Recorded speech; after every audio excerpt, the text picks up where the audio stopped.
All right, you guys, welcome back to the second installment of my nonfiction book writing process. We have chosen our topic.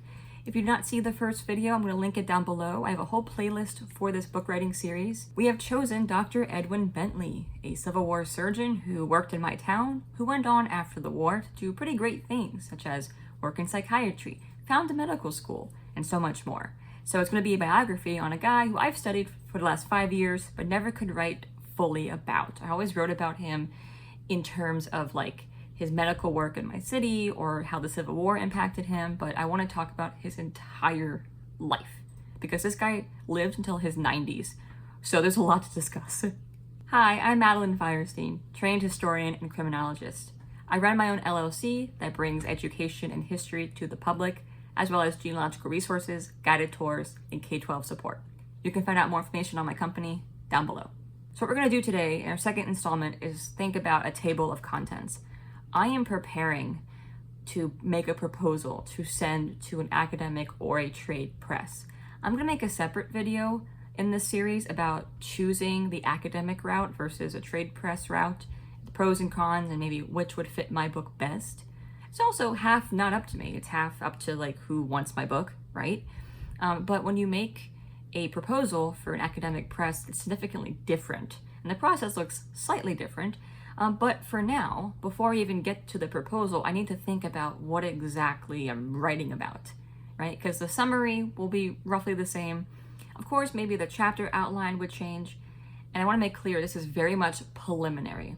I have to think about what archives I need to go to, what topics I need to learn more about myself, what personal curriculums I should be studying.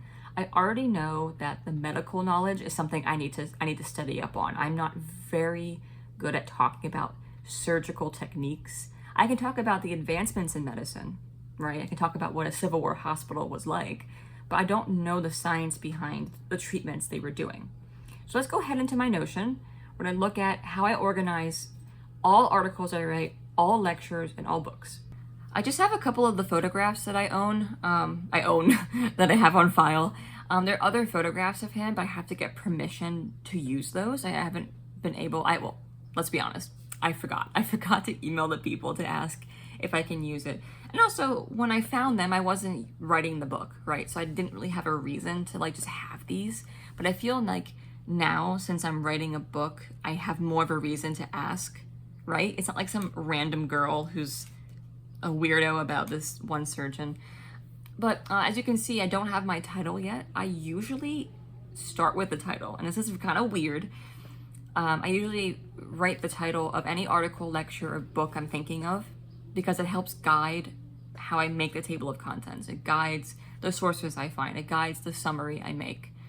I know that with Edwin, I want to talk about how in his life, he was in service to others, how he helped people, how he was constantly innovating, how he was constantly learning, even in middle age, taking licensing exams, learning more about surgery, anatomy, medicines. He went out to California to help with psychiatry, found the California State Psychiatric System. He went to Arkansas and founded a medical school at the university. He has a lot of things he's doing, and I don't want to pitch it like this guy is so great. I want to pitch it like this one man did so much in the medical field at a time when if you were a physician or a surgeon, you could kind of dip your hat in like a bunch of different fields. So he worked, of course, in surgery, in general practice, psychiatry, and then he was the dean of the University of Arkansas Medical School, like wild.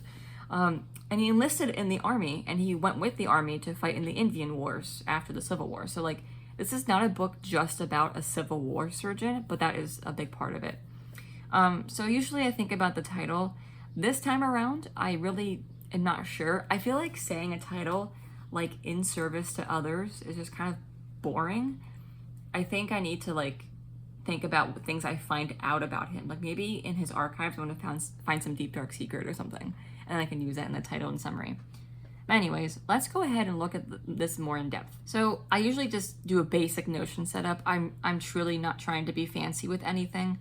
I just have like, I do basically the slash and then 5, and then I make 5 columns so I get this setup. To do, I already have some to-dos, and like, as you can see, of course, there's like stuff in here. This is spillover from prior research I have done on Dr. Bentley. I've researched him for like 4 to 5 years now. So I have a lot of archives on him. I have some data on him already. So these to-dos, they make sense to me. Julia Wilbur wrote a diary in Civil War Alexandria, and I need to transfer over into this notion the snippets and clips I found about her mentioning Dr. Bentley during his service in Alexandria. And then LOC stands for Library of Congress. I actually have not, I've searched for Dr. Bentley in the newspapers through the Library of Congress, but only the Civil War years. I haven't actually searched for him outside of those essentially 4 or 5 years of the war. Timeline, this will come later. Of course, once I, basically my timeline, because I want to make the proposal, so I'm gonna have to work backwards from there. I wanna see if I should go to any archives first before crafting the proposal so that I can help give the publisher an idea of the research timeline. But I also may wanna get the archives ahead of time so that I can help craft my summary better and then develop the table of contents better. Medical literature. Okay, this is like part of the personal curriculum I'm gonna have to create for writing this book. I don't know much about medical knowledge, like I mentioned. I don't know how surgeries really work. I don't know medical terminology. My Latin is very elementary. And I'll make a whole video in this series later on, of course, the personal curriculum I'm making for learning about 19th century medicine. But all I have so far is the medical record of the medical and surgical record of the War of the Rebellion. It's this massive 3-volume set compiled by Civil War surgeons on things they've learned. It's amazing. It's an amazing resource. And I've picked out, as you can see here, parts that relate to Dr. Bentley. And I'm not done looking through them. So as of now, this is like the only thing I have, the medical part.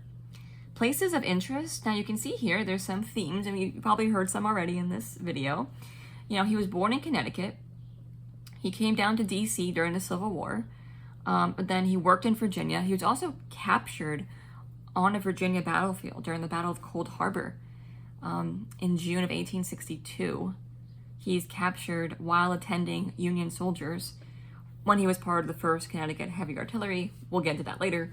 But then he's sent to Libby Prison in Richmond, the capital of the Confederacy. And so I put Virginia separately. Alexandria, I may end up just putting as part of Washington, D.C. because it's all together the Department of Washington, right? South Dakota, so he goes and fights in the Indian Wars.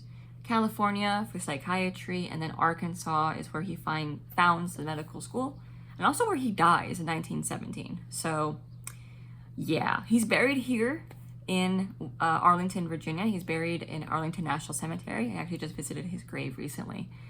So I'm very happy that his physical body is at least close by. To sort. Now I'm going to have to organize this a little better. I may make this into a whole page in itself. But these are just lectures I've found where people mention him. Like, he's not unknown. This guy is not like some lost surgeon. It's just nothing's really been written about him in a book format or like, but he's not an enigma. So these are just some lectures, and I haven't like looked further. I'd like to look more on Google Scholar. I'd like to look more on JSTOR to see if he's mentioned in anything. But we'll get into that during our next installment on like finding sources and stuff. Table of contents. Now, this is what we're going to be working on today, preliminarily. But research mode 1, I have that in brackets because this is the preliminary table of contents, not the one I'm going to use for the proposal, but just my initial thing. Note-taking. So anything I am learning about him, I'll probably put notes from the archives in here. I may divide this up a little more in depth, like maybe National Archives in DC, Arkansas Archives, Connecticut Archives. I may just kind of section it off like that. Contacts, people for me to get in contact with for archives. I am also doing genealogical work on Dr. Bentley to see if he has any surviving descendants, to see if they have any of his stuff, or to see if they have any of his records or stories or whatever. I'm very curious. Also, in doing the genealogy going down for descendants, I also want to go up for ancestors. And I already know he has family from England, so I may need to contact people across the pond to get information on the Bentleys and who they were. Primary sources, again, this is spillover from prior research, so this may have to get divided up into its own columns, but newspapers. So I have, and I can show you guys. Actually, I don't know if I have anything even in here. Maybe not. Nope. So this is what I'm talking about though with Library of Congress. I have a lot of clippings. I just don't think I put them in this one yet. But this one talks about the promotion to head of all of Alexandria's hospitals. But anyways, I keep all clippings here and stuff. And you can see I label them and I give them the date and stuff. I downloaded them as a PDF, so it's just easier for me. But it's a primary source. Also other things like his obituary and then things from the National Archives. These are digitized files. There are, of course, like his entire service file is not digitized. I've seen it before though, but these are ones like for me to request when I go downtown. Secondary sources, so these are people like historians like me who have written about him. Paula Whitaker, she's a historian here in Alexandria who I've connected with. I've helped her write her book. She's helped me write my first one. We're good friends. And she's the one who told me about how Dr. Bentley was very interested in anatomy and dissection and things. And then there's a guy, a guy who's a medical professional, a doctor, who's also a military historian. And he actually has a lot of Dr. Bentley's personal artifacts, like his glasses and his medical kit. And he wrote an article for a medical military association. So I just have that kind of clipped in there so I know where it is at all times. This is it.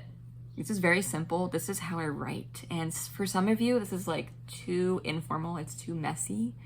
And for some of you, it's like, it needs to be more simplistic. That's totally fine.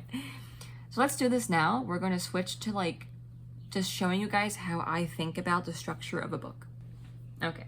So I have my basic settings on. I do full width, small text, and the serif. It's just personally for like my eyes, what I enjoy more. And what I want to do is kind of make sections here. So unfortunately they're not indenting, but that's okay. We'll do section 3 and then 4, and let's just do 5. If we need more, we need more. So what I want to do is first, of course we have like introduction and prologue, but I'm not worried about that right now. It's a biography. Okay, so I'm trying to think of parts of his life. So early years. Now he was born in 1824. And if we think about early, I may want to essentially go up into the Civil War because that's a good, he's in his 30s. That's still early. And I need to give the Civil War like its own section because this is a big part of what makes Dr. Bentley. He gets a lot of his fame. And it's not like he wasn't a good surgeon or known surgeon, but he came from private practice. So this is where he really got his start and his connection to the military. Now, I think what we'll do is like, I don't want to say post-war because everything in his life is post-war. So maybe I'll do like, I'm not going to title it a formal thing. I'm going to go Indian Wars. And then I'm putting like preliminary dates. I don't exactly know when he left combat, when he actually left the military. So I'm just gonna put like maybe, let's just say 1880s for right now. I don't know exactly when he left the war. I do want to talk about California as its own thing. We'll do psychiatry. I know he was there, well maybe I don't think he was there this long. I think he was there in the 1870s. I think he was there just in the 1870s. He was around the San Francisco Bay Area, what is now Alcatraz Island. The thing is, I know he goes to Arkansas in the 1880s. Arkansas. To 1917. He goes there and he founds the medical school in 1881. So, and he dies in 1917, so the last remainder of his life. So yeah, this is it. This is how I'm viewing it. Now, here's where we get to like details, right? Let's do bullet list here. So the Bentley family genealogy. Let's go like early education and family life. So like, for instance, I found out that, I think I have to look more into this. I think his father was also a physician. So like that kind of culture. And for this, I'm going to have to go up to Connecticut and try and find some local archives in the county. Or even in the city if it has any about the family. This is where newspapers will also come in handy for like remote research. We're also going to get the medical training.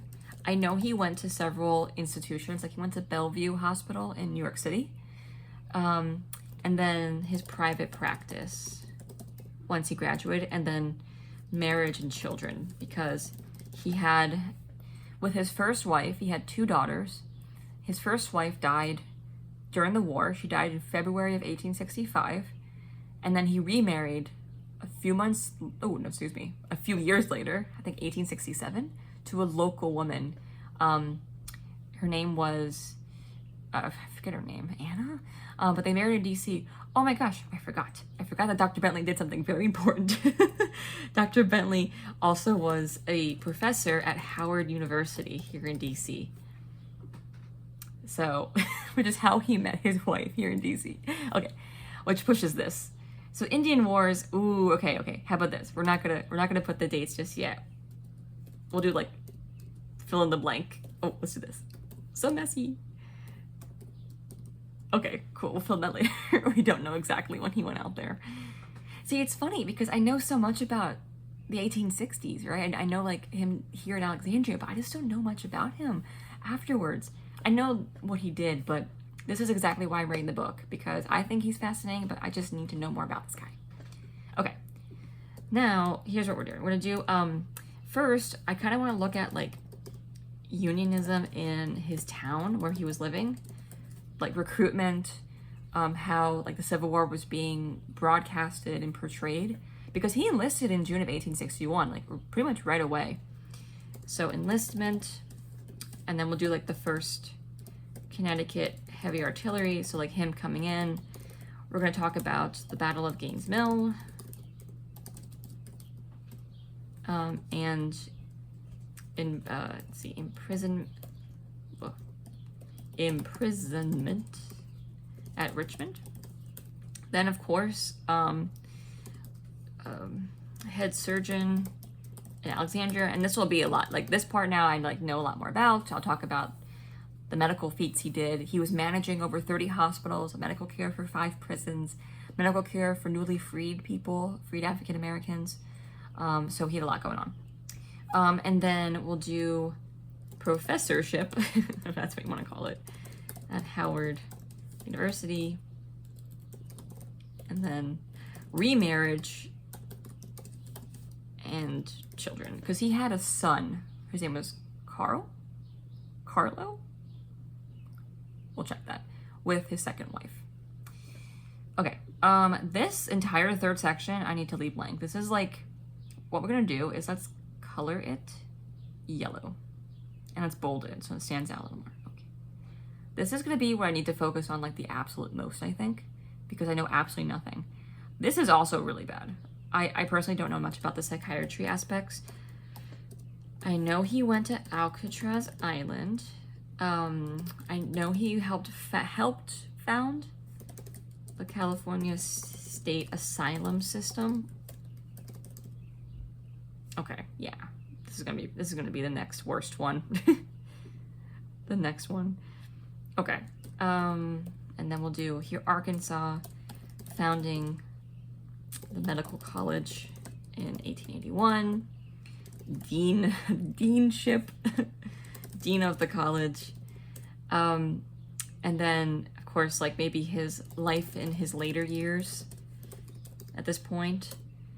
I know his son Carlo, oh my god, that poor man, he's probably nothing like that, went out to California with him, or maybe followed him, and that's where he died and he's buried. So grandchildren and descendants, we'll also talk about that. And then his tragic death. I know how he died. He fell off a ladder while cleaning his gutter or getting something off his roof, which in your 90s, like, what are you even doing? And also, let me make this a little clearer. Let me do like, maybe I should actually bold all of these. A little easier to see. Visually more appealing. Yeah, that's what we're seeing here. All right, so let's not make this full bit, so let's check it out. Okay. So essentially, I've identified really the main themes that I want to talk about, and I've identified, of course, the 2 main parts that are going to have, I need the longest work for. And when I'm at the archives, I don't want to just like look through buckets and barrels and boxes of his papers without direction. There are some letters I don't need to worry about. Especially when you look at military records and letters to the quartermaster or governors, it's a lot of just confirmation. A lot of confirmation that I received your orders, or confirmation I've arrived at my post, which is like helpful for timeline, but it's not something I need to constantly be like photographing, keeping in mind what I need to look for especially. So if I've gone through a whole archive and I haven't found out much about his family life, that may be something I done in the next month or two after I devote more time to. So this is my process for starting to think about how I outline the book, what I want to look at, and then of course in my Notion page, how I start tracking all my resources. I hope this was helpful. Thank you guys for watching. Bye.